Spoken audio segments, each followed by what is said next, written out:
Il ne se souvient pas, ou presque pas, sous serment face aux questions concernant Jeffrey Epstein, Bill Clinton répète « Je n'ai rien vu, je n'ai rien fait de mal ». Hillary Clinton affirme « Je ne me souviens pas l'avoir rencontré ». Pourtant, des registres de vol mentionnent des déplacements à bord de l'avion d'Epstein. Des archives de visiteurs montrent des entrées d'Epstein à la Maison Blanche dans les années 90. Des photographies publiques montrent Bill Clinton à ses côtés. Alors la question change. Ce n'est plus ont-ils été en contact, mais que savaient-ils réellement? Et aujourd'hui, avec les auditions récentes au Congrès, en mars 2026, ces questions reviennent avec une intensité nouvelle. Des déclarations explosives, des colères froides, des dénégations qui ne font qu'alimenter le feu. Lors des auditions parlementaires récentes en 2026, plusieurs élus présents décrivent une atmosphère électrique. Ils parlent d'agacement, de réponses sèches, de tensions palpables. Selon leurs déclarations publiques, Hillary Clinton aura répondu à plusieurs reprises « Demandez à mon mari ». Elle aurait rejeté fermement les questions liées aux théories comme le Pizzagate, les qualifiant d'infondées. Des élus affirment qu'elle aurait haussé le ton face à certaines insinuations, mais allons plus loin dans ces moments capturés en vidéo publiés par la House Oversight Committee. Imaginez la scène. Hillary Clinton face à la députée Nancy Mace, interrogée sur une invitation adressée à Jeffrey Epstein pour une collecte de fonds privés destinés à sa campagne présidentielle de 2016. Les collaborateurs d'Hillary Clinton auraient menti, affirmant que cet échange n'avait jamais eu lieu. Hillary Clinton perd son sang-froid, tape du poing sur la table et quitte précipitamment la déposition lorsqu'elle apprend que des photos d'elle ont été publiées avant son témoignage. Le Pizzagate est une invention pure et simple. Je ne m'intéresse pas aux théories du complot farfelu qui circulent sur Internet, déclare-t-elle visiblement exaspérée. Et quand on lui pose des questions sur ses liens potentiels des clients d'Epstein, les Rothschild, Bill Gates, Huma Abedin, Jean-Luc Brunel, Ray Hoffman, le prince Andrew, Lexi Weiner et bien d'autres, elle répond non à chaque nom. Pourtant, de nombreuses photos publiques montrent le contraire, alimentant le doute sur ces dénégations. Elle accuse même Trump et le ministère de la Justice d'être impliqués dans une vaste opération de dissimulation des dossiers Epstein, insistant pour que Trump soit contraint de témoigner devant le Congrès.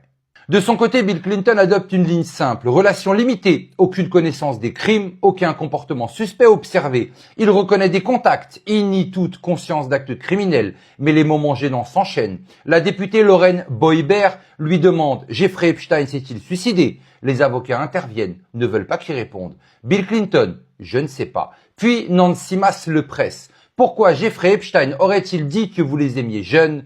Clinton, tout cela est tout simplement faux. Interrogé sur des photos de lui se faisant masser par de jeunes femmes impliquant Epstein, lorsque vous avez vu des photos de votre mari dans un jacuzzi se faire masser par d'autres femmes et que vous avez su que Jeffrey Epstein était impliqué, cela vous a-t-il inquiété? Demande-t-on à Hillary. Elle, je ne suis pas ici pour donner mon avis, je suis ici pour répondre à des questions spécifiques du mieux que je peux.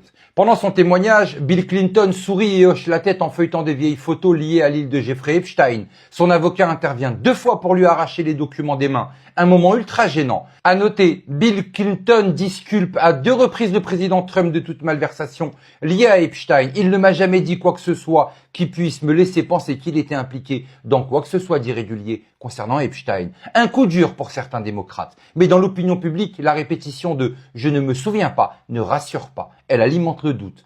Ces échanges ajoutent 2 à 3 minutes de tension pure à l'audition, transformant une déposition en un spectacle de défiance et de révélations manquées. Ghislaine Maxwell évoluait dans les cercles les plus exclusifs du monde occidental. Elle fréquentait chefs d'État, financiers, universitaires, philanthropes. La Clinton Global Initiative lancée sous l'égide de la Clinton Foundation réunissait ce même type d'élite internationale. Ce qui est documenté, Epstein cherchait activement à se rapprocher de réseaux d'influence. Il a effectué des dons à travers institutions académiques et organisations. Il cultivait des relations avec des figures politiques majeures.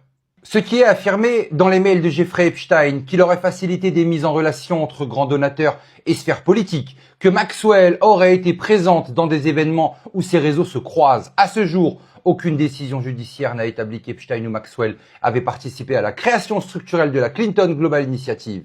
Mais dans une époque marquée par la méfiance, la simple proximité devient une pièce du puzzle narratif. Juste pour vous apporter quelques infos, Ghislaine Maxwell en commission avait affirmé qu'elle était à l'initiative de la création de la Clinton Foundation et les documents Epstein affirment que Jeffrey Epstein est à l'initiative de la Clinton Initiative Global. On peut reprendre. En 2016, l'ordinateur de Anthony Weiner est saisi dans le cadre d'une enquête le visant personnellement. Des emails liés à Huma Abedin y sont retrouvés, femme actuelle d'Alexander Soros. Cela conduit le FBI à examiner de nouveaux éléments liés au serveur privé d'Hillary Clinton. Sur Internet, une autre histoire émerge. On parle d'un dossier nommé Insurance. On évoque un contenu extrêmement compromettant. On suggère qu'il existerait des éléments capables d'ébranler l'établissement. Aujourd'hui, en 2026, ce sujet est directement abordé lors de la commission d'enquête. Hillary Clinton et son équipe disjonctent littéralement lorsqu'on leur demande si elle est au courant de l'existence d'un fichier spécifique sur l'ordinateur portable d'Anthony Weiner intitulé Assurance Vie avec Freeze Lee Drip.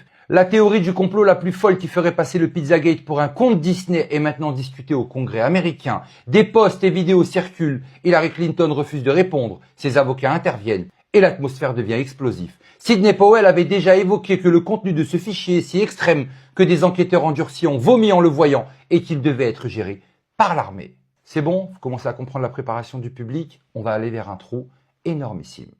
Aucune preuve judiciaire publique ne confirme ces récits. Aucune inculpation liée à ces allégations n'a été prononcée. Pourtant, l'ordinateur Weiner devient un symbole puissant. Il incarne l'idée d'un secret enfoui, d'un fichier explosif, d'une vérité qui ne sortira peut-être jamais. Dans la guerre de l'information, le symbole survit au démenti. En 2016, les emails de John Podesta sont rendus publics. Certains internautes interpellent des termes culinaires comme des codes. Le restaurant Comet Ping Pong devient le centre d'une théorie appelée Pizzagate. Aucune enquête officielle n'a confirmé l'existence d'un réseau criminel dans ces établissements, mais la théorie explose. Pourquoi? Parce qu'elle apparaît dans un climat déjà saturé. Scandale des emails, enquête du FBI, polarisation politique extrême, méfiance envers les élites. Et en 2026, lors de sa déposition, Hillary Clinton est directement interrogée dessus. Le Pizzagate est une invention pure et simple. Je ne m'intéresse pas aux théories du complot farfelu qui circulent sur Internet, dit-elle.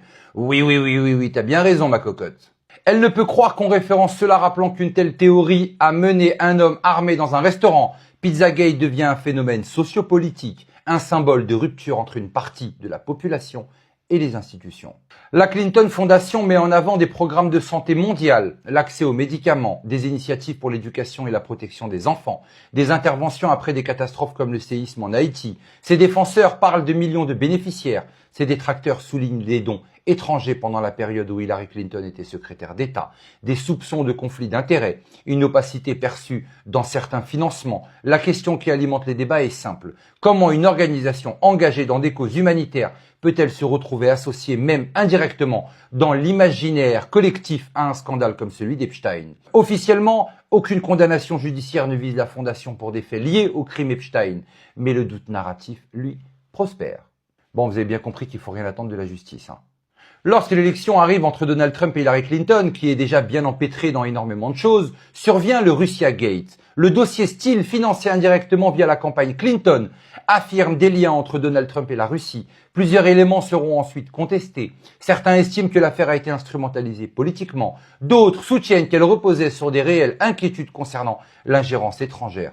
Dans ce climat explosif, chaque camp accuse l'autre de manipulation. Et pendant ce temps, Epstein meurt en détention en 2019. Suicide officiel, mais le doute ne disparaît pas. Il s'ajoute à la liste. Puis survient le Covid.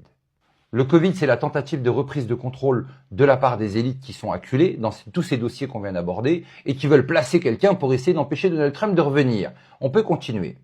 Aujourd'hui, tout semble connecté. Epstein, Anthony Weiner, Podesta, Fondation Clinton, Russia Gate, un réseau réel ou un réseau narratif né de la défiance. Les Clinton affirment n'avoir rien su. Les opposants affirment que tout est lié. Dans cette ère de guerre informationnelle, la mémoire devient suspecte, le silence devient stratégique et chaque réponse nourrit une nouvelle question. La vraie interrogation n'est peut-être pas qui savait, mais pourquoi la confiance est-elle devenue impossible? Mais surtout n'oubliez pas, on n'est clairement pas au bout de nos surprises.